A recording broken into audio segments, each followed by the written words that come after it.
గుంటూరంటే మిర్చి, నోరూరించే గోంగూర టక్కును గుర్తొస్తాయి. కానీ ఇప్పుడు ఈ మిరపకాయల నగరం ఆకాశంలోకి ఎగరడానికి సిద్ధమవుతోంది. ఎలాగంటారా? ఓ స్థానిక కుర్రాడు చావా అభిరామ్ గాల్లో ఎగిరే టాక్సీల కలను నిజం చేసేందుకు రెక్కలు కట్టుకున్నాడు. ఇది సినిమా కథ కాదు, నిజ జీవితంలో జరుగుతున్న అద్భుతం.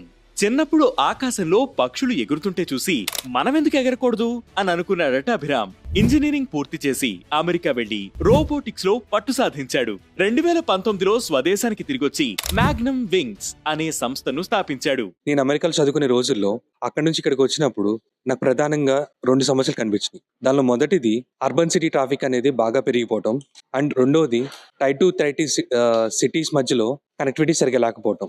అప్పుడు మొదలైంది అసలు కథ. మొదట 2 సీట్లతో ఓ ఎయిర్ టాక్సీని రూపొందించాడు. పేరు V2.